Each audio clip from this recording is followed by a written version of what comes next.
बिस्मिल्लाहिर्रहमानिर्रहीम। अस्सलाम वालेकुम बच्चों, आज हम यूनिट नंबर 7 MD कैट के कोर्स का स्टार्ट कर रहे हैं। इस यूनिट नंबर 7 के लिए आप लोगों ने पंजाब की बुक जो फर्स्ट ईयर की है उसका चैप्टर नंबर 9 इसमें पढ़ना है।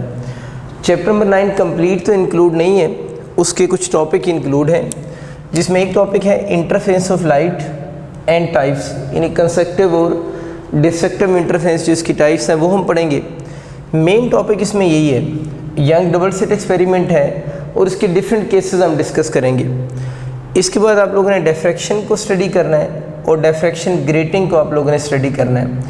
लेकिन जब हम इस इंटरफेरेंस ऑफ लाइट को पढ़ने से पहले हम थोड़ा सा लाइट का जो बेसिक बिहेवियर है उस पर भी बात करेंगे और हाइजीन प्रिंसिपल को भी थोड़ा सा टच करेंगे कि वो चीज़ें क्या होती हैं, और उसके बाद हम लोग जो है वो इंटरफेरेंस ऑफ लाइट के ऊपर आएंगे, क्योंकि लाइट के चैप्टर में कुछ जनरल क्वेश्चन भी आते हैं। तो सबसे पहले हम वो जनरल क्वेश्चन ले लेते हैं, उसके बाद हाइजीन प्रिंसिपल को थोड़ा सा टच करेंगे, देन हम इंटरफेरेंस ऑफ लाइट को स्टार्ट करेंगे। बच्चों, हम चैप्टर नंबर 9 स्टार्ट करते हैं। चैप्टर नंबर 9 का टाइटल जो है वो फिजिकल ऑप्टिक्स है, और इसमें सबसे पहले हम लोग बात करेंगे लाइट क्या चीज़ है। देखिए, इस रूम में अगर लाइट ना हो तो अगर मैं बात कर रहा हूँ तो क्या आपको मेरी आवाज़ सुनाई देगी या नहीं सुनाई देगी? बिल्कुल आपको मेरी आवाज़ तो सुनाई दे रही होगी, लेकिन अगर इस रूम में कोई भी लाइट ना हो तो मैं आपको नज़र नहीं आऊँगा। इसका मतलब है कि light basically form of energy है जो हमें किस चीज़ का सेंस देती है, which give us sense of vision. ऐसी फॉर्म ऑफ एनर्जी को हम लाइट का नाम देते हैं। तो बच्चों, मैंने लिख दिया है कि light basically form of energy है which give us sense of vision. अब दूसरी जो चीज़ आप लोगों ने देखनी है वो इसकी नेचर के ऊपर बात करेंगे कि लाइट की नेचर कौन सी है। आप सबको आइडिया है कि जो मॉडर्न व्यू है उसके अकॉर्डिंग तो हम यही कहते हैं जो लाइट है उसकी डुअल नेचर है, यानी लाइट की अगर नेचर की बात की जाए तो according to modern view light की डुअल नेचर है। लाइट की वेव नेचर भी है और जो लाइट है उसकी पार्टिकल नेचर भी है। अब ये बात है कि हम लाइट की कौन सी नेचर कब लेंगे, यानी वेव नेचर कब लेंगे और लाइट की पार्टिकल नेचर कब लेंगे। तो एक सिंपल सी बात याद रखें कि वो सारे फिनोमेनस जिनके अंदर आप लोग लाइट की प्रोपोगेशन को स्टडी करते हैं। प्रोपोगेशन का मतलब क्या है? जिस तरह आप लोग जो है वो रिफ्लेक्शन को स्टडी करते हैं, रिफ्रैक्शन को स्टडी करते हैं, डायफ्रैक्शन है, पोलराइजेशन है, इन सारे फिनोमेनस में आप लाइट की क्या स्टडी करते हैं? प्रोपोगेशन को स्टडी कर रहे होते हैं।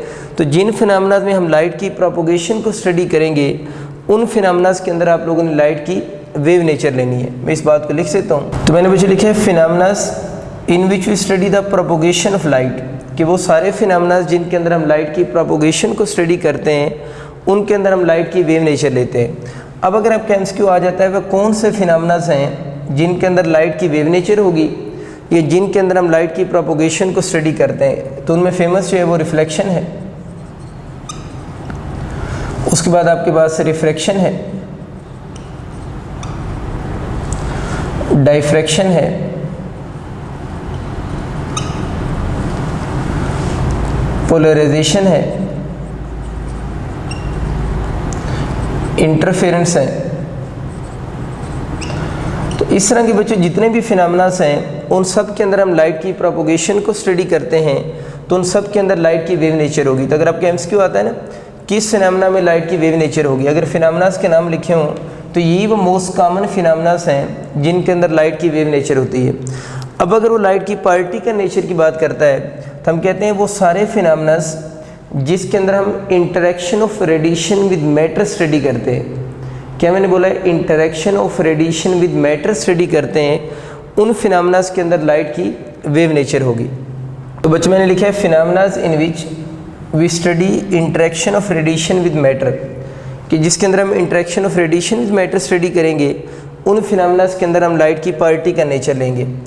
पार्टिकल नेचर किस फिनोमेना में लेते हैं? जिस तरह फोटो इलेक्ट्रिक इफेक्ट है, कॉम्पटन इफेक्ट है, पेयर प्रोडक्शन है, इस तरह के जो बच्चों फिनोमेनास होंगे ना, photo electric effect, Compton effect, pair production, इन सारे फिनोमेनास में हम लाइट की पार्टिकल नेचर लेंगे, क्योंकि इनके अंदर हम क्या स्टडी कर रहे होते हैं? Interaction of radiation with matter study करते हैं। अब बहुत सारे बच्चे इस चीज़ पे कंफ्यूज हो रहे होते हैं कि सर प्रोपोगेशन का और इंटरेक्शन ऑफ रेडिएशन का मतलब क्या है, इसको मैं एक डायग्राम से क्लियर करने की कोशिश करता हूँ।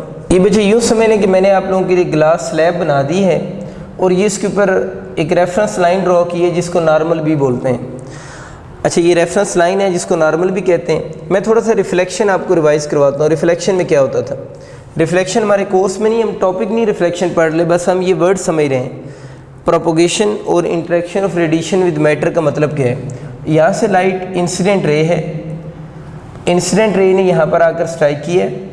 इंसिडेंट रे नॉर्मल के साथ जो एंगल बनाएगी उसको हम एंगल ऑफ इंसिडेंस कहेंगे, और जब रे यहाँ पर स्ट्राइक करेगी तो इस रे ने यहाँ से रिफ्लेक्ट हो जाना है।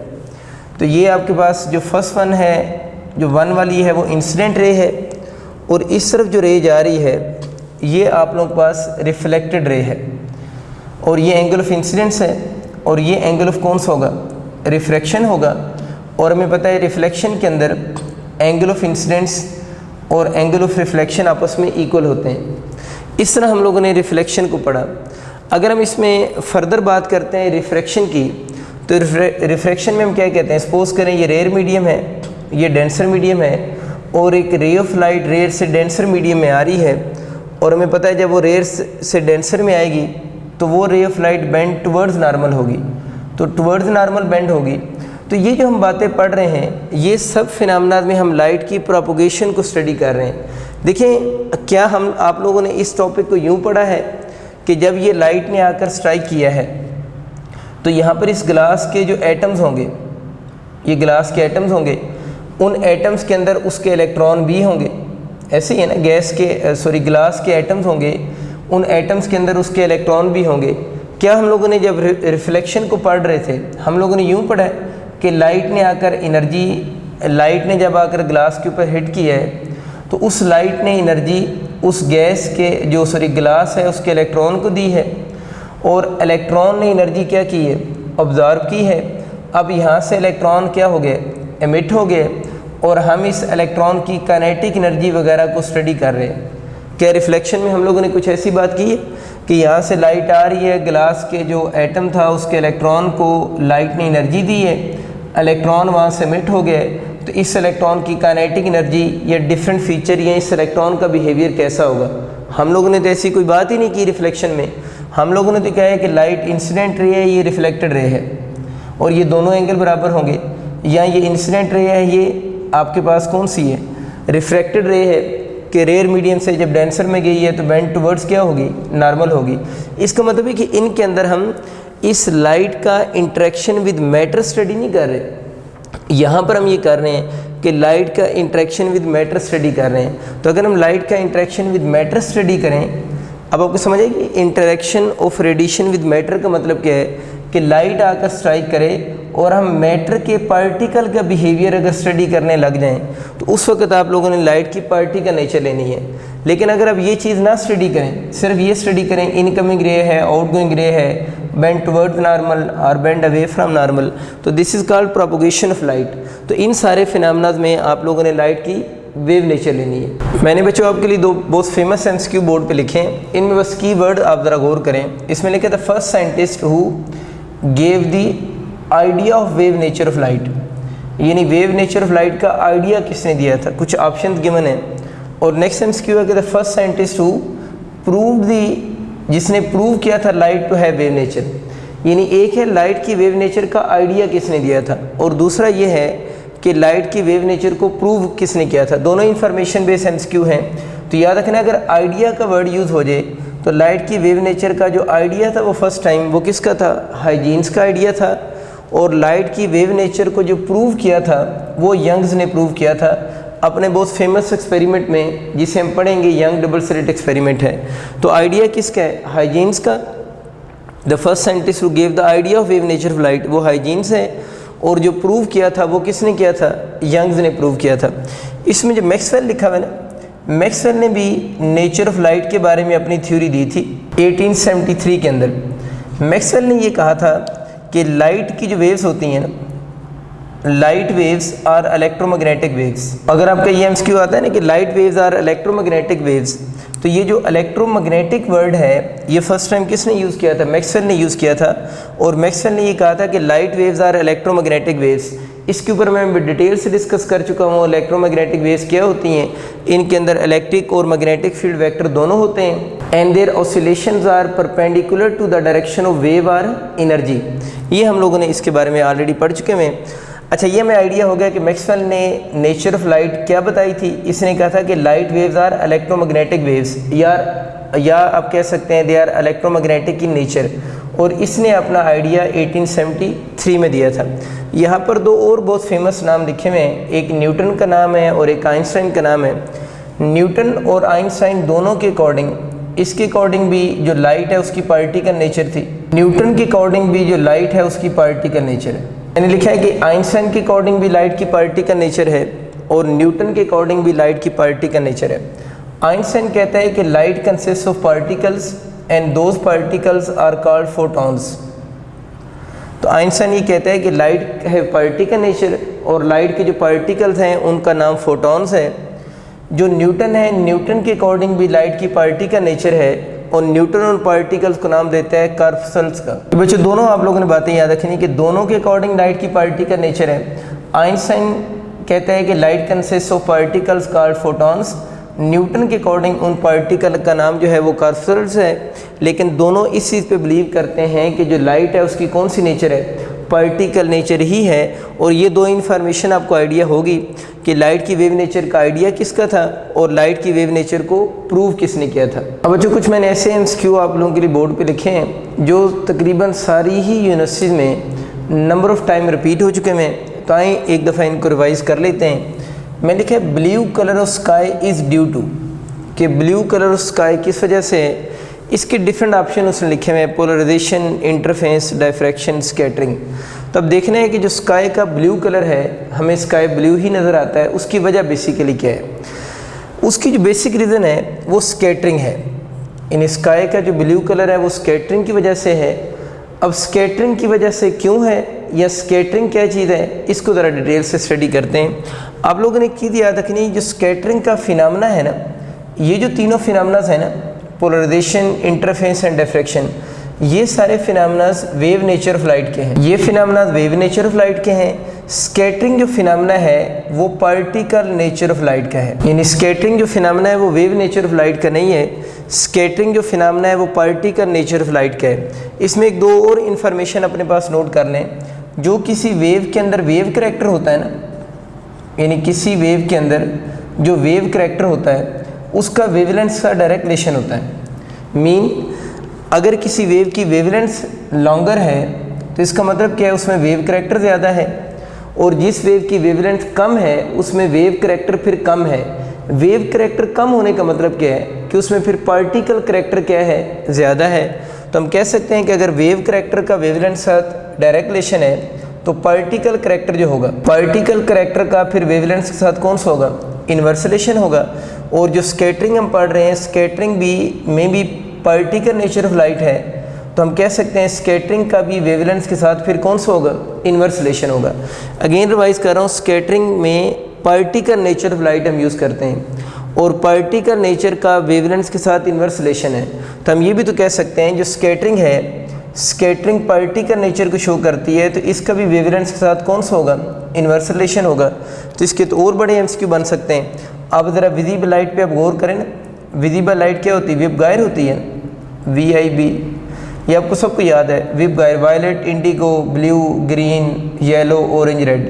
अब वायलेट से रेड की तरफ जाते हुए आप मुझे बच्चों बताओ ना, वेवलेंथ क्या हो रही है, इंक्रीज़ हो रही है। अगर वायलेट से रेड तक जाते हुए वेवलेंथ इंक्रीज़ हो रही है, तो अगर मैं आपसे पूछूं wave character, WC mean wave character, तो वेव करैक्टर क्या हो रहा है, वेव करैक्टर बच्चों क्या हो रहा है, इंक्रीज़ हो रहा है। और पार्टिकल करैक्टर को मैं PC लिख देता हूँ, PC मीन पार्टिकल करैक्टर।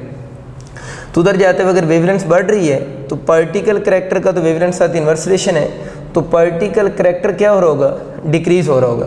तो अगर मैं आपसे पूछूं इनमें से सबसे ज़्यादा स्कैटरिंग कौन सा कलर शो करेगा, तो जिसकी वेवलेंथ सबसे कम होगी उसका पार्टिकल करैक्टर ज़्यादा होगा। यूँ बात कर लें तो उसकी स्कैटरिंग ज़्यादा होगी, या इधर से रिलेशन बना लें, जिसकी वेवलेंथ सबसे कम होगी उसके अंदर स्कैटरिंग सबसे ज़्यादा होगी। तो इसका मतलब ये हुआ इन सारे कलर्स में से जो वायलेट कलर है उसमें क्या होगी, मैक्सिमम स्कैटरिंग होगी, यानी जो वायलेट कलर है उसमें मैक्सिमम स्कैटरिंग होगी, और रेड कलर जो होगा वो क्या शो करेगा, मिनिमम स्कैटरिंग शो करेगा।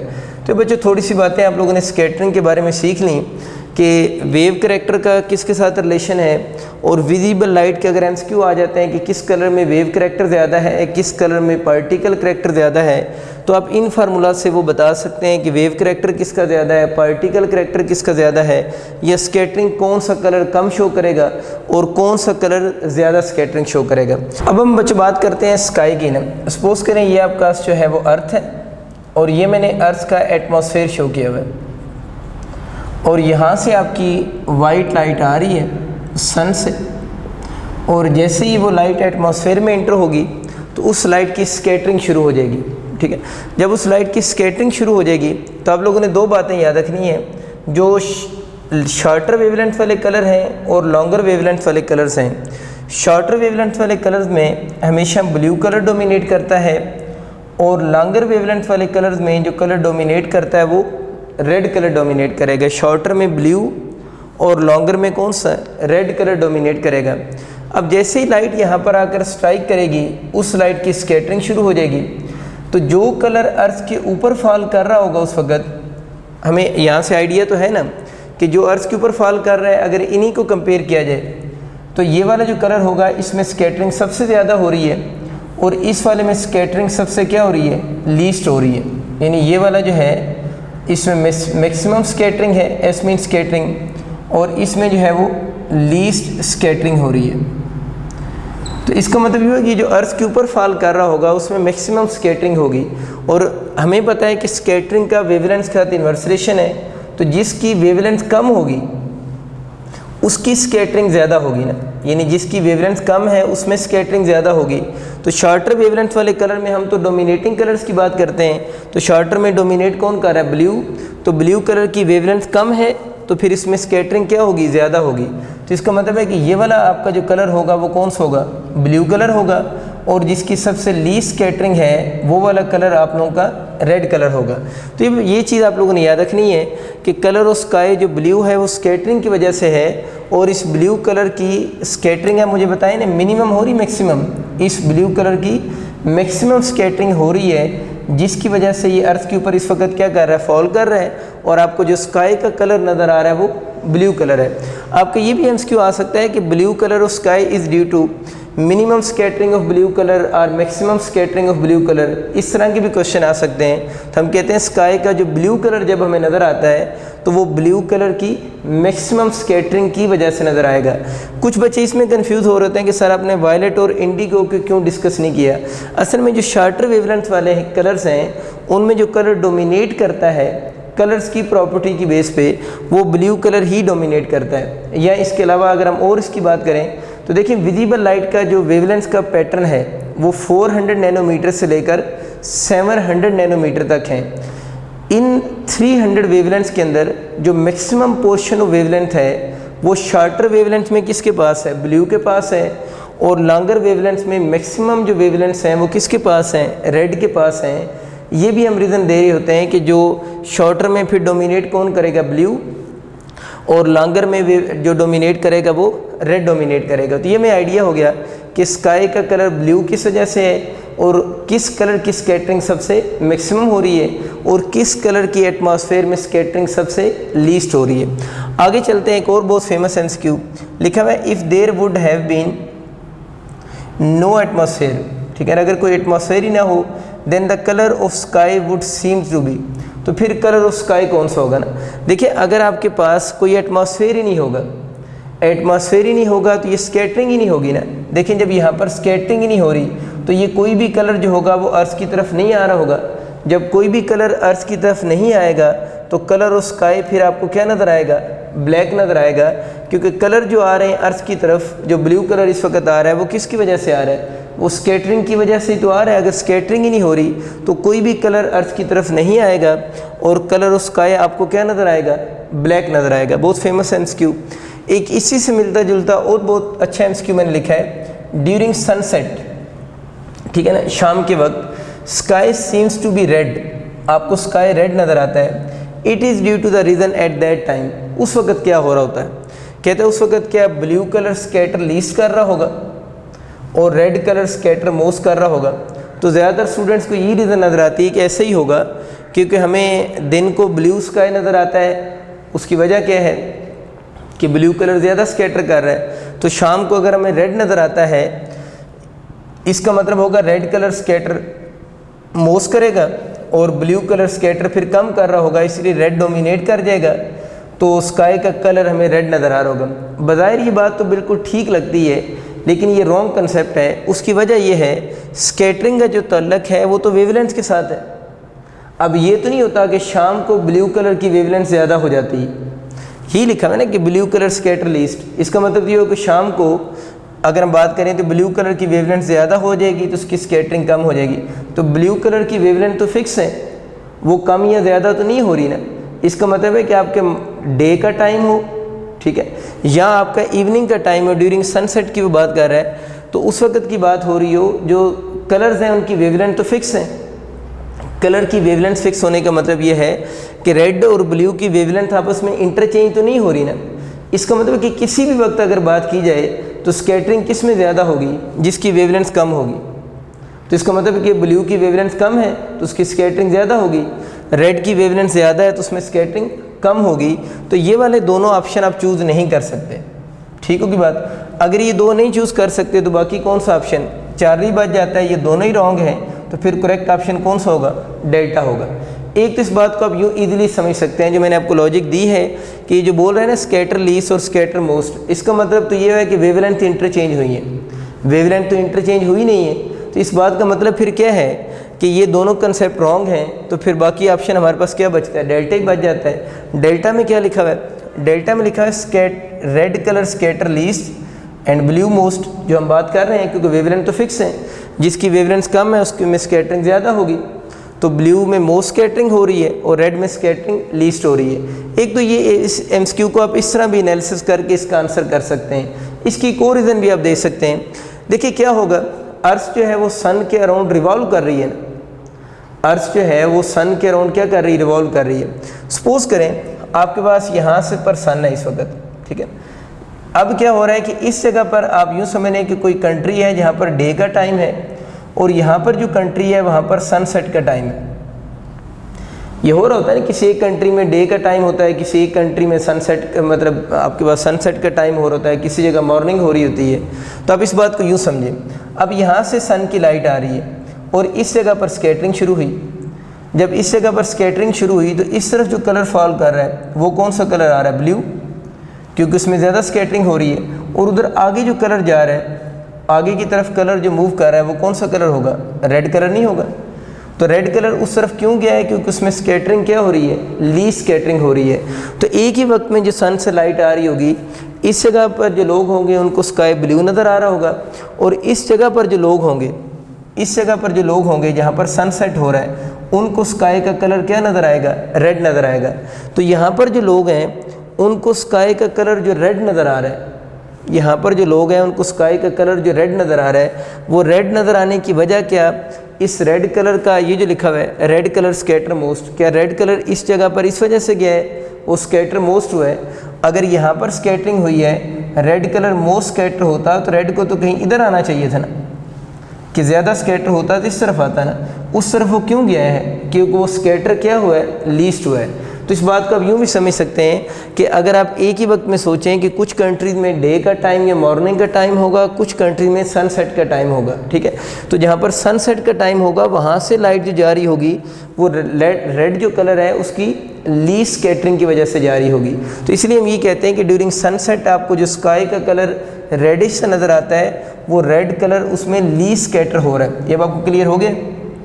और इस जगह पर डे का टाइम है तो इनको ब्लू क्यों नज़र आ रहा है, क्योंकि ब्लू कलर क्या हो रहा है, मोस्ट स्कैटर हो रहा है। और एक ही वक्त में सारे काम हो रहे होते हैं। कुछ कंट्री में जिस तरह बार बार मैं रिपीट कर रहा हूँ, मॉर्निंग है, कुछ में डे टाइम है, कुछ में क्या हो रहा है, इवनिंग हो रही है, तो कलर स्कैटर होते जा रहे हैं। उसी तरह उनको स्काई का कलर भी चेंज नज़र आ रहा होता है। दो और बच्चों मैंने एमसीक्यू लिखे हैं बोर्ड पे, इनको एक नज़र देख लें। A red flower kept in green light, ठीक है ना, अपीयर्स टू बी, कि रेड फ्लावर है उसको ग्रीन लाइट में रखा है, उसका कौन सा कलर आपको नज़र आएगा। इस बात को बच्चों ज़रा समझें, हम चीज़ों को जो नॉर्मली देख रहे होते हैं वो with the help of white light देख रहे होते हैं, क्योंकि सन से वाइट लाइट आ रही होती है। अब वाइट लाइट के अंदर 7 कलर्स हैं।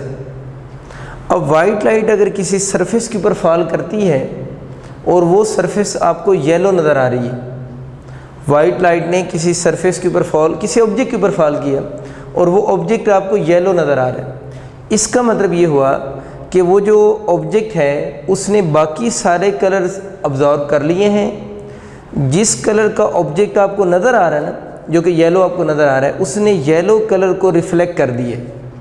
तो ऑब्जेक्ट जिस कलर का होता है, ऑब्जेक्ट उस कलर को रिफ्लेक्ट कर देता है और बाकी जितने भी कलर्स होते हैं उन सारे कलर्स को वो ऑब्जेक्ट ऑब्जर्व कर लेता है। ये थ्योरी है, चीज़ें जब हमें नज़र आती हैं उसके पीछे। तो ऑब्जेक्ट कोई भी हो वो कौन सी लाइट को रिफ्लेक्ट करेगा, जिस कलर का वो होगा वो कलर वो रिफ्लेक्ट कर देगा और बाकी सारे कलर वो क्या कर देगा, ऑब्जर्व कर देगा।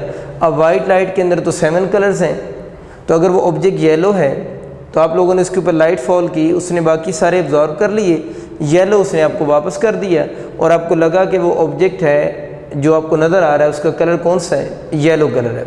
ये बेसिकली थ्योरी है चीज़ों के नज़र आने के पीछे। अब अपने सवाल की तरफ आते हैं।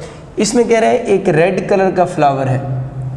अब रेड कलर का फ्लावर जो है, अगर आपके एमसीक्यू आता है आप उसको वाइट लाइट से देख रहे हैं, रेड कलर का फ्लावर है उसको वाइट लाइट से देख रहे हैं, तो क्या होगा, उसके ऊपर जब लाइट फॉल करेंगे वो बाकी सारे कलर्स को ऑब्जर्व कर लेगा, वापस कौन सा कलर भेजेगा, रेड, और हमें नज़र आएगा कि वो इसका कलर कौन सा, रेड है, क्योंकि वाइट लाइट के अंदर तो कौन सा कलर होता है, रेड कलर होता है। तो अगर आज रेड फ्लावर को वाइट लाइट से देख रहे हैं तो कौन सा कलर नज़र आएगा, रेड ही नज़र आएगा, क्योंकि अब रेड वापस आ रहा है।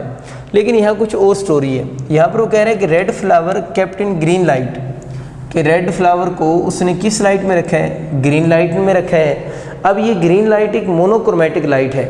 अब आप यूँ इमेजिन करें कि जिस रूम में ये एक्सपेरिमेंट हो रहा है उस रूम में सन की लाइट या और कोई बल्ब वगैरह या लैंप किसी की लाइट नहीं आ रही, सिर्फ उस रूम में एक वो आपका रेड फ्लावर पड़ा हुआ है और उस रेड फ्लावर के ऊपर वो मोनोक्रोमेटिक लाइट ग्रीन कलर की फॉल कर रहे हैं।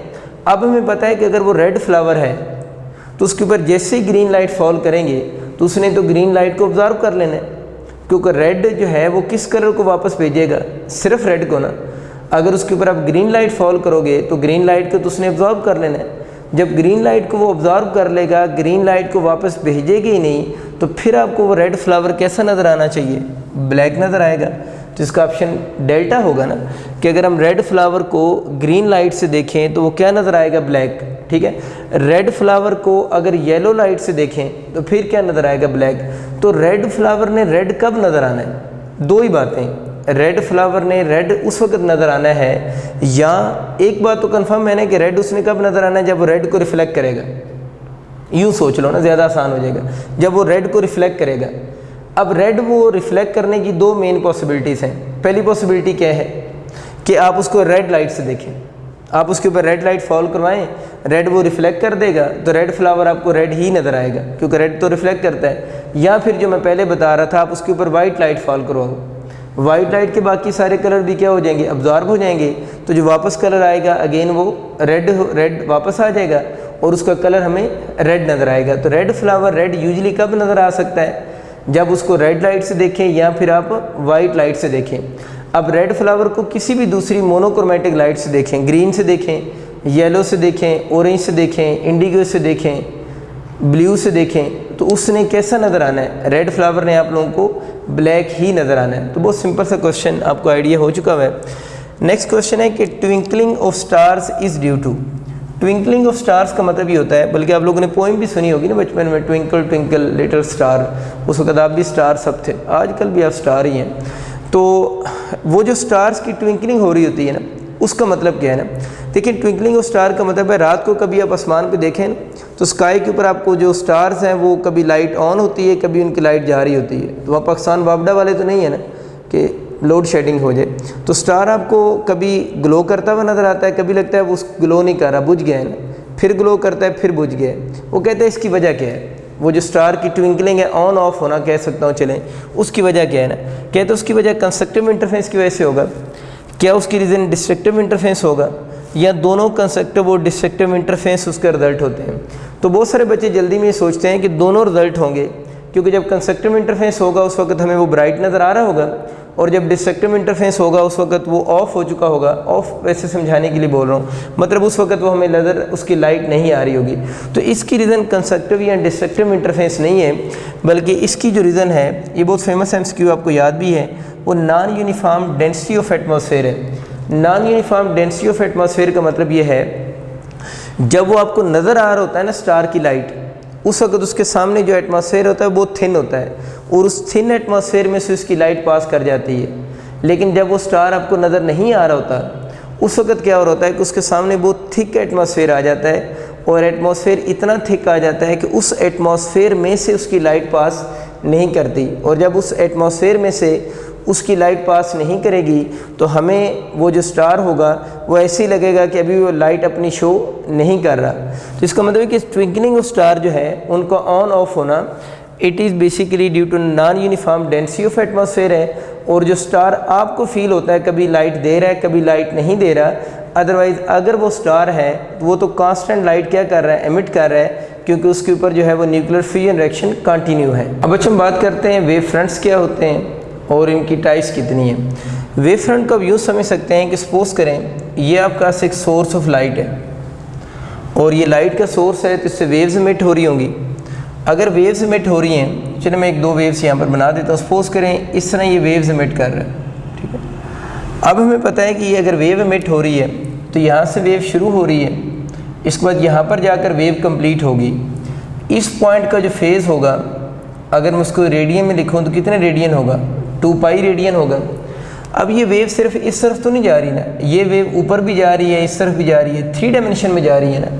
तो अगर यहाँ से सर्टेन डिस्टेंस के ऊपर एक पॉइंट है जिसका फेज़ 2π रेडियन है, तो यहाँ पर भी उतनी डिस्टेंस के ऊपर एक वेव इधर भी गई होगी ना। माइंड में रखें यू वेव गई है, यहाँ पर भी एक ऐसा पॉइंट है जिसका फेज़ कितना है, 2π रेडियन है। यहाँ पर भी एक पॉइंट होगा जिसका phase 2π radian and so on. मतलब यहाँ पर बहुत सारे ऐसे पॉइंट्स होंगे। अगेन बता रहा हूँ, ये सोर्स ऑफ अगर लाइट है तो यहाँ से वेव्स तो 3 डायमेंशन में जा रही है ना। और मैं कह रहा हूँ सपोज करें ये कुछ वो पॉइंट्स मैं अपने बोर्ड पे बना रहा हूँ जिन पॉइंट्स का आपस में क्या सेम है, फेज सेम है। तो ये सपोज कर रहे हैं कि ये कुछ पॉइंट्स हैं और इन पॉइंट्स का आपस में क्या सेम आ रहा है, फेज सेम है। और इन सारे पॉइंट्स का जो फेज़ है वो कितना है, 2π रेडियन है। अगर किसी को कन्फ्यूजन हो रही है तो वो वेव्स इस तरह की ड्रॉ कर लें, यानी यहाँ तक एक वेव कंप्लीट हुई है, यहाँ पर भी वेव कंप्लीट, यहाँ पर भी एंड सो ऑन। यानी इन सारे डिस्टेंस के ऊपर जो वेव है वो क्या हो रही है, कंप्लीट वेव जा रही है। तो इन सारे पॉइंट्स का आपस में क्या सेम है, फेज सेम है। फेज यहाँ पर आप एंगल कह सकते हैं, एंगल सेम आ रहा है। अब अगर मैं इन पॉइंट्स को आपस में ज्वाइन कर दूँ तो देखिए बच्चे मैंने इन सारे पॉइंट्स को आपस में अब आपके सामने ज्वाइन कर दी है, तो मेरे पास एक सरफेस बन गई है। इस सरफेस के बारे में आपका क्या ख्याल है, इस सरफेस के ऊपर जितने भी पॉइंट्स आ रहे हैं क्या उन सारे पॉइंट्स का आपस में फेस सेम है या नहीं सेम, सबका फेस सेम है। तो ऐसी इमेजिनरी सरफेस जिसके ऊपर जितने भी पॉइंट्स आ रहे हों उन सब का आपस में फेस कितना हो, सेम हो। जिस तरह इसके फेस अगर आपका 2π रेडियन था तो ऐसी सरफेस को फिर हम किसका नाम देते हैं, वेव फ्रंट का नाम दे रहे होते हैं। सपोज करें इन पॉइंट्स का आपस में फेस सेम है, एक यहाँ पर अगर मैं सरफेस बनाऊँ, ठीक है ना, तो इस सरफेस के ऊपर इस तरह का पॉइंट अगर ले लें, यहाँ से ये कितना फेज आ गया है, 2π और आ गया है ना। तो यहाँ पर मैं एक और सरफेस बना सकता हूँ जिन पॉइंट्स का आपस में फेज क्या होगा, सेम होगा। तो ऐसी इमेजिनरी सरफेस जो आप बना रहे हैं जिनके ऊपर जितने भी पॉइंट्स आ रहे हैं उन सब का आपस में फेज सेम हो, ऐसी इमेजिनरी सरफेस को हम किसका नाम देते हैं, वेव फ्रंट का नाम देते हैं। इसकी मैं डेफिनेशन लिख देता हूँ। तो मैंने बच्चों लिखा है कि एन इमेजिनरी सरफेस, इमेजिन ही हम लोगों ने की है ना, surface on which all points have same phase of vibration, ठीक है ना, जिन सारे पॉइंट्स का आपस में फेज ऑफ वाइब्रेशन सेम होगा, ऐसी इमेजिनरी सरफेस को, ठीक है ना, इमेजिनरी सरफेस को हम किसका नाम देते हैं, वेव फ्रंट्स का नाम देते हैं। अब अच्छा हम बात करते हैं टाइप्स ऑफ वेव फ्रंट्स की। वेव फ्रंट्स की 2 टाइप्स होती हैं, एक को हम स्फेरिकल वेव फ्रंट्स कहते हैं और दूसरे को प्लेन वेव फ्रंट्स कहते हैं। तो मैंने दोनों लिख दिए, एक स्फेरिकल वेव फ्रंट, एक प्लेन वेव फ्रंट। अब इनकी जो डेफिनेशन है ना, वेव फ्रंट्स के जो नाम रखे गए हैं वो शेप पे रखे गए हैं। ये 2 मेजर टाइप्स है ना, एक स्फेरिकल वेव फ्रंट्स, एक प्लेन वेव फ्रंट्स। तो सपोज करें यहाँ पर कोई सोर्स ऑफ लाइट है और उस सोर्स ऑफ लाइट के आपके इस तरह के वेव फ्रंट प्रोड्यूस हो रहे हैं। अब ये जो वेव फ्रंट हैं, ये वेव फ्रंट आपको किस शेप के नज़र आ रहे हैं, स्फेरिकल शेप के नज़र आ रहे हैं। कि those wave fronts which are in spherical shape, कि those wave fronts which are in spherical shape, ऐसे वेव फ्रंट्स को हम किसका नाम देते हैं? स्फेरिकल वेव फ्रंट्स का नाम देते हैं। इसी तरह प्लेन वेव फ्रंट्स कौन से होंगे? कि वो वेव फ्रंट जो प्लेन शेप के होंगे उन्हें हम प्लेन वेव फ्रंट्स का नाम दे देंगे। ये बच्चों मैंने कुछ वेव फ्रंट्स ड्रॉ किए हैं। इन सारे वेव फ्रंट्स के आपस में कौन सी शेप है? प्लेन शेप है। तो वो वेव फ्रंट्स जो बच्चों प्लेन शेप के होते हैं उन वेव फ्रंट्स को हम किसका नाम देते हैं? प्लेन वेव फ्रंट्स का नाम देते हैं। अब बात जो याद रखने वाली वो ये है, कोई से टू कन्वेक्टिव जो वेव फ्रंट्स होते हैं ना, उनके दरमियान में डिस्टेंस लैम्डा होता है। आइदर वो स्फेरिकल वेव फ्रंट्स हों या वो प्लेन वेव फ्रंट्स हों, कोई से भी टू कन्वेक्टिव वेव फ्रंट्स जो होंगे उनके दरमियान में डिस्टेंस क्या होगा? लैम्डा की इक्वल होगा। अब हम बच्चों बात करते हैं रे क्या चीज़ होती है, यानी रेस के बारे में हम जो बातें करते हैं। तो रेस के बारे में पहली बात आप लोगों ने ये याद रखनी है, बल्कि मैं तीनों पॉइंट्स लिख देता हूँ, फिर बारी बारी आपको समझाता हूँ। पहला पॉइंट जो रेस के बारे में कहते हैं, रेस जो है इमेजिनरी लाइंस होती हैं, रेज आर इमेजिनरी लाइंस। दूसरी बात याद रखनी, drawn perpendicular to the wave fronts, drawn perpendicular to the wave fronts. और तीसरी बात याद रखनी है, जो रेस होंगी वो शो करेंगी direction of propagation of light को। तो मैंने तीसरा पॉइंट लिखा है, shows direction of propagation of light. इस चीज़ को हम रेस का नाम दे रहे होते हैं। अब ज़रा इसको डायग्राम से समझने की कोशिश करते हैं। सपोज करें ये सोर्स ऑफ लाइट है। अब मैं इसके ऊपर इन वेव फ्रंट्स के ऊपर रेस ड्रॉ करता हूँ। ये जो मैं ब्लैक कलर की बच्चों लाइंस बना रहा हूँ, ये ब्लैक कलर की सारी लाइन रेस हैं। आप किसी एक पे गौर करें, इसको ज़रा देख लें। ये अगर रे है तो इसके बारे में पहली बात ये कौन सी लाइन है? इमेजिनरी लाइन है, हम लोगों ने इमेजिन की है ना। और हम लोगों ने इसको कैसे ड्रॉ की है? Perpendicular to the wave fronts. देखिए जो लाइंस हम लोगों ने ड्रॉ की हैं वो किसी भी वेव फ्रंट के कैसे ड्रॉ की हैं? परपेंडिकुलर ड्रॉ की हैं। और ये जो एरोज़ हैं वो किस चीज़ को शो कर रहे हैं? ये जो एरोज़ हैं वो शो कर रहे हैं direction of propagation of light को। तो इसका मतलब ये कि जो रेज होंगी वो शो करती हैं direction of propagation of light को। तो अगर आपका एमसीक्यू आता है ना रे के बारे में कौन सा ऑप्शन करेक्ट है, तो आप लोगों ने याद रखना है रेस के बारे में इमेजिनरी लाइंस होती हैं। ड्रॉ हम कैसे कर रहे हैं? Perpendicular to the wave front. तो अगर एमसीक्यू आ जाता है ना वेव फ्रंट और रे के दरमियान में एंगल कितना है, तो हम बता सकते हैं कि वेव फ्रंट और रे के दरमियान में एंगल 90 डिग्री होगा। और ये जो रेस होंगी अगर इनकी डायरेक्शन, ये किस चीज़ की डायरेक्शन शो करती हैं?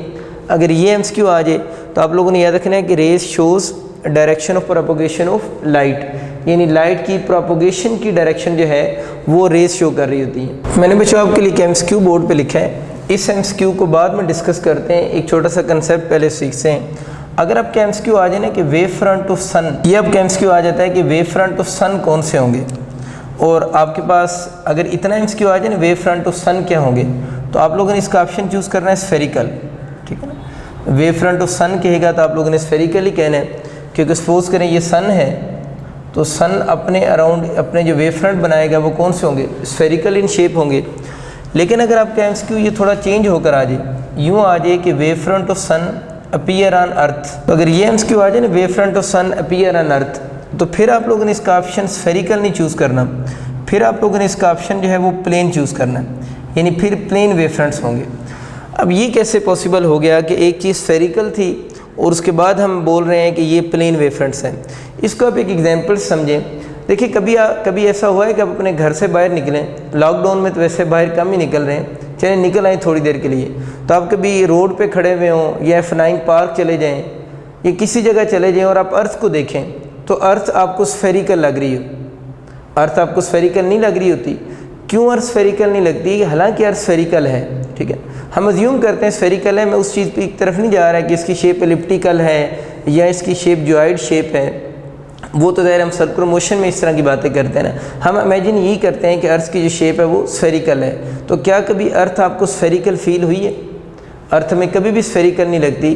क्योंकि अर्थ हमें स्फेरिकल क्यों नहीं लग रही?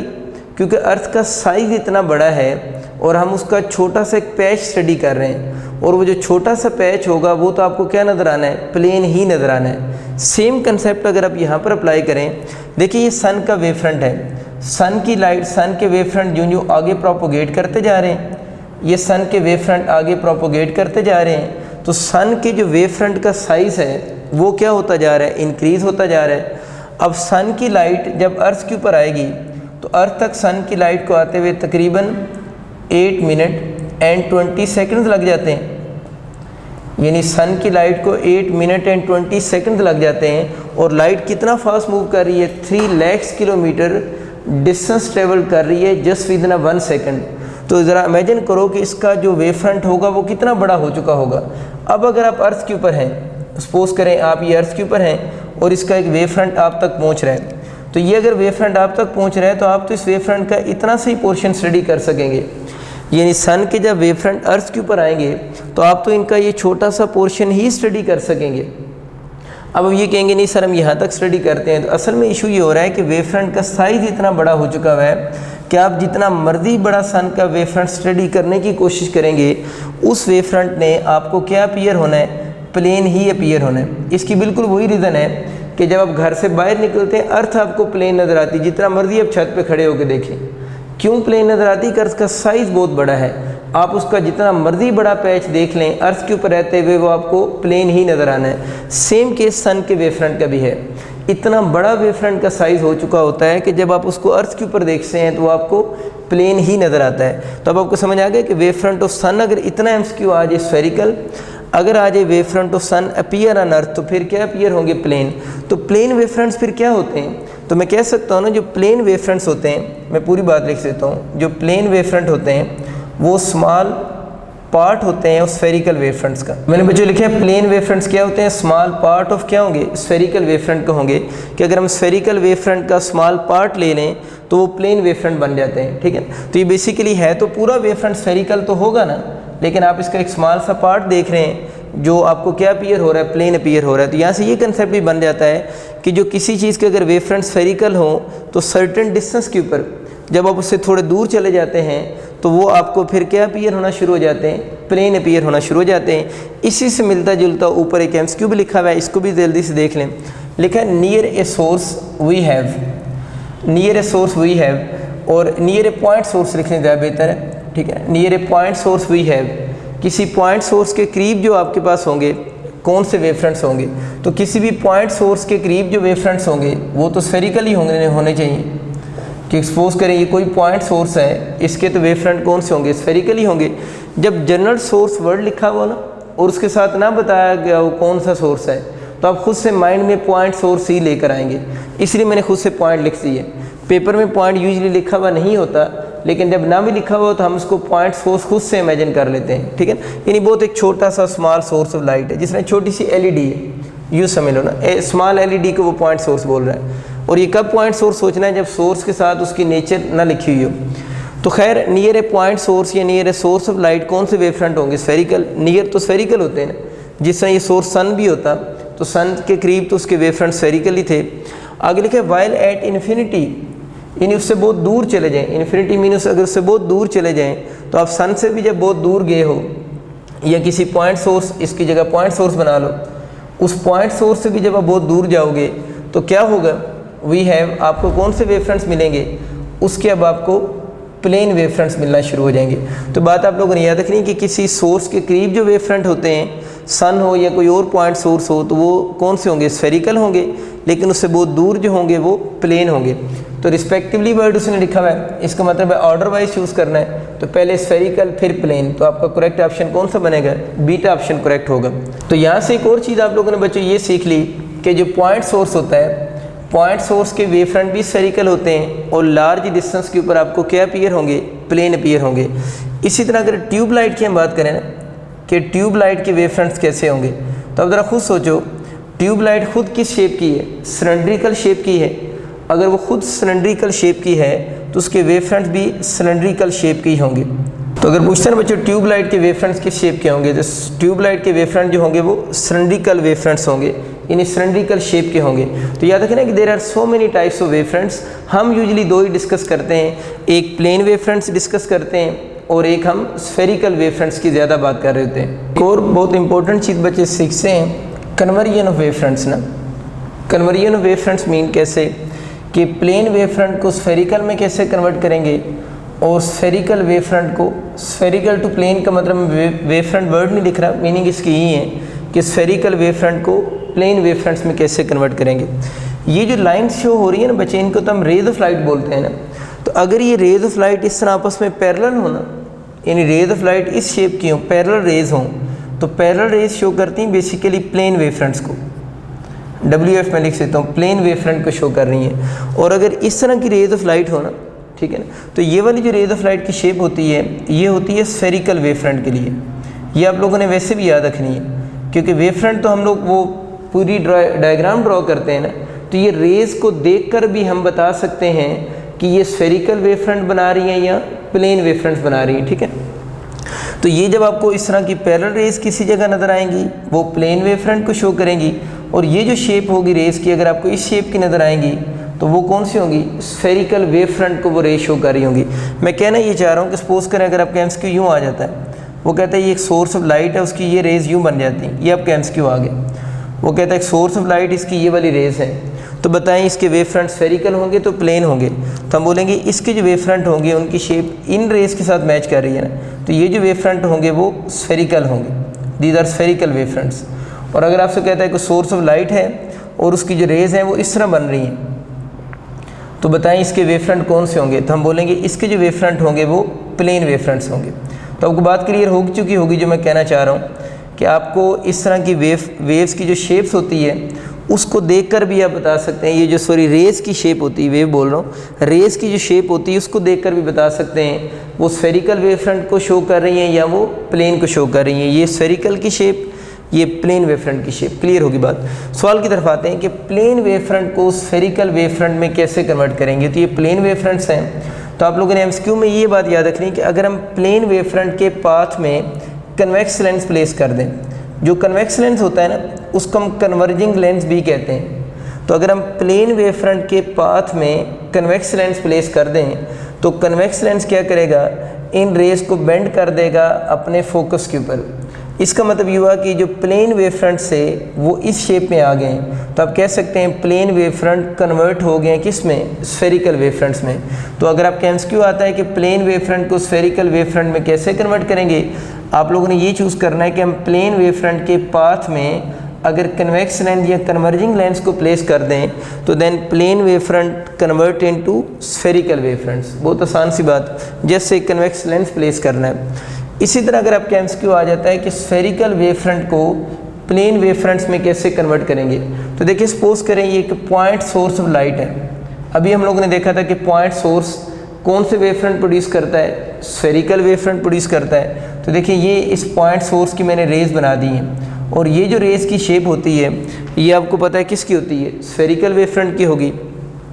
तो ये पॉइंट सोर्स अपने स्फेरिकल वेव फ्रंट प्रोड्यूस कर रहे हैं। अब क्वेश्चन ये है कि इन स्फेरिकल वेव फ्रंट्स को प्लेन वेव फ्रंट्स में कैसे कन्वर्ट करें। इसमें दो बातें याद रखनी। पहली बात क्या है कि आप लोगों ने इस सोर्स ऑफ लाइट को इस कन्वेक्स लेंस के फोकस के ऊपर प्लेस करना है। इस सोर्स ऑफ लाइट को कन्वेक्स लेंस के फोकस के ऊपर प्लेस करेंगे, तो अगर ये सोर्स ऑफ लाइट इस कन्वेक्स लेंस के फोकस के ऊपर रखेंगे तो इसकी जो रेज जब जाकर उसके ऊपर फॉल करेंगी तो फॉल करने के बाद ये सारी रेज आपस में पैरेलल हो जाएंगी। तो रेज कब पैरेलल होंगी, अगर ये जो सोर्स ऑफ लाइट है जो स्फेरिकल वेव फ्रंट का सोर्स है उसको कन्वेक्स लेंस के फोकस के ऊपर रख देंगे तो सारी रेज ऑफ लाइट आपस में क्या हो जाएंगी, पैरेलल हो जाएंगी। तो बहुत आसान बात कि स्फेरिकल वेव फ्रंट को प्लेन वेव फ्रंट कैसे बनाएंगे। तो अगर आपके एमसीक्यू आता है कि सोर्स को हम कहाँ पर प्लेस करेंगे कि उसके spherical wave front plane wave front बन जाएंगे, तो हम ये बोलेंगे कि अगर हम सोर्स को कन्वेक्स लेंस के फोकस के ऊपर प्लेस कर दें तो ये इसके कौन से वेव फ्रंट्स हैं, स्फेरिकल वेव फ्रंट्स हैं, और ये उसके जो है वो कौन से हैं, प्लेन वेव फ्रंट्स हैं। तो स्फेरिकल से किस में कन्वर्ट हो जाएंगे, प्लेन वेव फ्रंट्स में वो बहुत ईजिली कन्वर्ट हो जाएंगे। और एक और चीज़ आप लोगों ने याद रखनी है, जो वेव फ्रंट्स होते हैं ना, wave fronts propagate with the speed of light, यानी वेव फ्रंट की जो प्रोपोगेशन की स्पीड होती है वो भी वही होती है जो स्पीड ऑफ लाइट होगी। अब अच्छा हम थोड़ी सी बात करेंगे हाइजेन प्रिंसिपल के ऊपर, उसके बाद हम अपने प्रॉपर टॉपिक जो इंटरफेस का है उसकी डिस्कशन स्टार्ट कर देंगे। हाइजीन प्रिंसिपल के बारे में याद रखना है कि अगर आपका एमसीक्यू होता है ना Huygens principle use to determine, तो आप लोगों ने दो ऑप्शन चूज़ करने हैं। पहला आपका ऑप्शन होगा shape of new wave front और दूसरा आपका ऑप्शन होगा लोकेशन और पोजीशन। मैं लिखा है लोकेशन और position of new wave front. तो ये इसका कॉमन एमसीक्यू भी है कि अगर आ जाता है ना Huygens principle is use to determine, तो आप लोगों ने ए ऑप्शन चूज़ करना है shape of new wave front, और बी ऑप्शन आपका होगा लोकेशन और position of new wave front. इस बात को थोड़ा डिटेल से समझ लेते हैं। अब बच्चों यूँ माइंड में रखें कि सपोज़ करें ये आपका एक पॉइंट सोर्स है और ये पॉइंट सोर्स अपने वेव फ्रंट प्रोड्यूस कर रहा है। सपोज़ करें ये पॉइंट सोर्स है, इस पॉइंट सोर्स ने ये अपना कोई एक वेव फ्रंट प्रोड्यूस किया, को प्यारा सा वेव फ्रंट बनाने की कोशिश करते हैं। ये पॉइंट सोर्स हो गया, इसने अपना वेव फ्रंट प्रोड्यूस किया। अब आप लोगों ने बातें थोड़ी ध्यान से सुननी है क्योंकि इसके थ्योरेटिकल एमसीक्यू है। हाइजेंस ये कहता था कि ये जो वेव फ्रंट होता है ना, ये सोर्स जो है, इस सोर्स ने अपना वेव फ्रंट प्रोड्यूस किया। अब हाइजेंस के according there are two types of source of light, उनको चले मैं हाइजीन्स सोर्स बोल देता हूँ। तो हाइजीन्स सोर्स ऑफ लाइट दो तरह के हैं। एक सोर्स को इसने नाम दिया था प्राइमरी सोर्स ऑफ लाइट और दूसरे को इसने नाम दिया था सेकेंडरी सोर्स ऑफ लाइट। एक तो ये एमसीक्यू याद रखें कि according to Huygens there are how many types of source of light. तो इसने दो तरह के सोर्स ऑफ लाइट बोले थे, एक प्राइमरी सोर्स ऑफ लाइट, एक सेकेंडरी सोर्स ऑफ लाइट।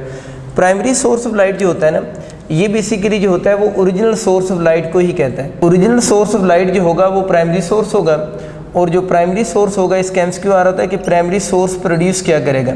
तो आप लोगों ने ऑप्शन में ये चूज़ करना है, primary source always produce wave fronts. ये तो फिर वो आम सी बात हुई कि primary source wave front produce कर रहा है। तो यूँ समझिए यहाँ पर आप लोगों ने एक सोर्स ऑफ लाइट रखा हुआ है, ये सोर्स ऑफ लाइट को हम प्राइमरी सोर्स कह रहे हैं। तो इसने अपना एक वेव फ्रंट प्रोड्यूस कर दिया है। मैंने उस वेव फ्रंट का छोटा सा पोर्शन शो किया है, वैसे इसने पूरा ही कंप्लीट वेव फ्रंट प्रोड्यूस किया है। तो इस सोर्स को अब हम प्राइमरी सोर्स कह सकते हैं। ये तो जनरल सी बातें हैं। इशू सेकेंडरी सोर्स का है। हाइजीन ये एज्यूम करता है कि इस वेव फ्रंट के ऊपर जितने भी पॉइंट्स हैं, इस वेव फ्रंट के ऊपर जितने भी पॉइंट्स हैं, these points behave like a source of light. यानी इस वेव फ्रंट के ऊपर जितने भी पॉइंट्स हैं वो भी सोर्स ऑफ लाइट की तरह बिहेव कर रहे हैं। एंड दीज पॉइंट्स अगर ये सोर्स की तरह बिहेव कर रहे हैं तो इन सोर्स को वो नाम दे रहे हैं सेकेंडरी सोर्स ऑफ लाइट। तो सेकेंडरी सोर्स ऑफ लाइट क्या हुए, मैं इधर इसकी डेफिनेशन लिख देता हूँ। सेकेंडरी सोर्स क्या है, तो मैं लिखा है points on wave front behave like source of light. इनको हम नाम दे रहे होते हैं कॉल्ड कौन से, सेकेंडरी सोर्स। तो ये हाइजेंस की एजम्पशन थी कि इस वेव फ्रंट के ऊपर जितने भी पॉइंट्स हैं वो सारे पॉइंट्स एक सोर्स की तरह बिहेव करेंगे, और उन सोर्स को इसने नाम दिया सेकेंडरी सोर्स का। अब दूसरा इसका एमसीक्यू आ रहा है कि सेकेंडरी सोर्स प्रोड्यूस क्या करते हैं। हम कहते हैं सेकेंडरी सोर्स जो होंगे वो प्रोड्यूस करेंगे वेवलेट्स, ठीक है। प्राइमरी सोर्स क्या प्रोड्यूस करेंगे, वेव फ्रंट्स, और प्राइमरी सोर्स आपको समझ आएगा ओरिजिनल सोर्स है। सेकेंडरी सोर्स जो हाइजेंस की एजम्पशन है ना, ये कह रहे हैं कि इस वेव फ्रंट के ऊपर जितने भी पॉइंट्स हैं वो भी एक सोर्स की तरह बिहेव करेंगे, उनको वो सेकेंडरी सोर्स का नाम दे रहे हैं। और उसने ये भी एज्यूम किया है कि जो सेकेंडरी सोर्स हैं वो क्या प्रोड्यूस करते हैं, वेवलेट्स प्रोड्यूस करते हैं। वेवलेट्स क्या होती हैं, स्मॉल स्फेरिकल कर्व्स होती हैं। तो मैंने लिखा है कि wavelet small spherical curves shape के होंगे, यानी इनकी शेप कुछ यूँ बनेगी, इस तरह की ना कर्व्स बनी होंगी, छोटी छोटी स्फेरिकल कर्व्स बनी होंगी, तो उनको हम सेकेंडरी सोर्स का नाम देंगे। अभी मैंने आपको थोड़ी देर पहले बताया था कि जितने भी वेव फ्रंट्स होते हैं they travel with the speed of light. अगर वेव फ्रंट्स की जो स्पीड है वो c है तो जो वेवलेट्स होंगी इनकी स्पीड भी क्या होगी, c होगी। वेव फ्रंट भी c स्पीड से मूव करते हैं और वेवलेट्स भी c स्पीड यानी स्पीड ऑफ लाइट से ही मूव करेंगे। देखिए हम लोगों ने अभी बात ये की थी कि इस हाइजेन प्रिंसिपल को यूज़ करके हम शेप एंड लोकेशन बता सकते हैं न्यू वेव फ्रंट की। अब एक वेव फ्रंट तो आपको पता है और हमें पता है कि जो सारे सेकेंडरी सोर्स हैं जो मैंने डॉट्स बनाए हुए हैं, अब इन्होंने वेवलेट्स प्रोड्यूस करने हैं। अब वो वेवलेट ट्रेवल करेंगे स्पीड ऑफ लाइट से, तो न्यू वेव फ्रंट की लोकेशन कैसे हम फाइंड आउट करेंगे, उसके लिए जो फार्मूला होगा ना, वैसे तो formula S is equal to VT होता है ना, तो न्यू वेव फ्रंट की लोकेशन को हम डेल्टा एक्स कह देते हैं, V की जगह C हो जाएगा क्योंकि वेव फ्रंट की जो वेवलेट की जो स्पीड है वो C है, टाइम को हम डेल्टा T ले लेते हैं। इसका मतलब कि इस वेव फ्रंट के बाद जो न्यू वेव फ्रंट बनेगा वो इससे कितने डिस्टेंस के बाद बनेगा, C डेल्टा T डिस्टेंस के बाद बनेगा। C स्पीड ऑफ लाइट और डेल्टा V T वो टाइम होगा जिस टाइम के बाद उसकी क्या हो रही है, फॉर्मेशन हो रही है। तो मैंने भी बात ये की कि जो सारे वेवलेट्स, ये जो सारे सेकेंडरी सोर्स हैं, इन्होंने अब अपने वेवलेट्स प्रोड्यूस करने हैं और वो वेवलेट्स कितने डिस्टेंस के बाद न्यू वेव फ्रंट बनाएंगे, C डेल्टा T डिस्टेंस के बाद। तो देखिए मैं इनकी वेवलेट्स बना देता हूँ, ये इसका वेवलेट, ये इसका वेवलेट। क्या मैंने बोला था, वेवलेट क्या है, स्मॉल स्फेरिकल कर्व्स हैं। तो देखिए छोटी छोटी आपको कर्व्स ही नज़र आ रही हैं। तो ये इसकी आपको बच्चों स्मॉल स्फेरिकल कर्व नज़र आ रही हैं। तो ये मैंने बात की, हम इसका छोटा सा पोर्शन शो कर रहे हैं वेव फ्रंट्स का, वो पूरा स्फेरिकल में नहीं बना रहा। तो अब अगर आपसे कोई बंदा पूछता है कि इन वेवलेट्स का यहाँ से डिस्टेंस कितना होगा, तो यहाँ से इनका डिस्टेंस c डेल्टा t होगा।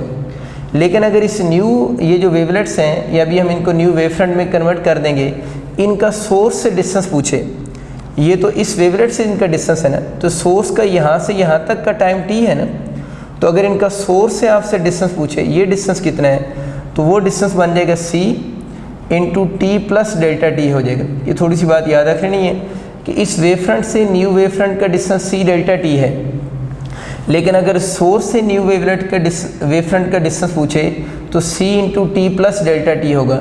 मैं इनको वेव फ्रंट से भी क्यों बोल रहा हूँ, अभी थोड़ी देर तक ये वेव फ्रंट बन जाएगा, अभी तो ये सारे क्या हैं, वेवलेट c हैं। तो डिस्टेंस आपको आइडिया होगा, यहाँ से लेंगे तो c डेल्टा टी ये वाला, अगर टोटल लेंगे तो c t plus delta T, क्योंकि यहाँ से यहाँ तक ऑलरेडी टाइम कितना कवर हो चुका है, t टाइम वो वेव फ्रंट ले चुका है। अब ये बात रहेगी कि हमें ये तो पता चल गया कि वेवलेट्स का यहाँ से यहाँ तक डिस्टेंस क्या होगा।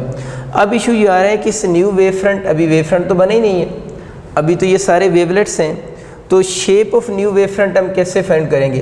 तो आप लोगों ने याद ही रखना है, मैं लिख देता हूँ। तो मैंने बच्चों लिखा है to obtain shape of new wave front we join the tangents of all wavelets. बस ये आप लोगों ने एमसीक्यू याद रखना है कि शेप ऑब्टेन करने के लिए हम किसको ज्वाइन करेंगे, we join the tangents of all wavelets. यहाँ पर टेंजेंट का जो वर्ड है वो आउटर बाउंड्री के सेंस में भी यूज़ होता है ना, तो हम इन वेवलेट्स के टेंजेंट्स या आउटर बाउंड्री को ज्वाइन कर देंगे। देखिए ये इनके टेंजेंट्स बनते हैं ना, या ये इनके आउटर बाउंड्री बनती है, इसको मैं ज्वाइन कर देता हूँ। देखिए बच्चे मैंने इन सब टेंजेंट्स की आउटर बाउंड्री को ज्वाइन कर दी है, और अगर हम इन सारे टेंजेंट्स की आउटर बाउंड्री को ज्वाइन कर रहे हैं तो आपको न्यू वेव फ्रंट की क्या मिल गई है, शेप मिल गई है। तो न्यू वेव फ्रंट की शेप ऑब्टेन करने के लिए आप लोगों ने किस चीज़ को ज्वाइन करना है, जितने भी वेवलेट्स हैं उन सब के आप लोगों ने टेंजेंट्स को ज्वाइन कर देना है।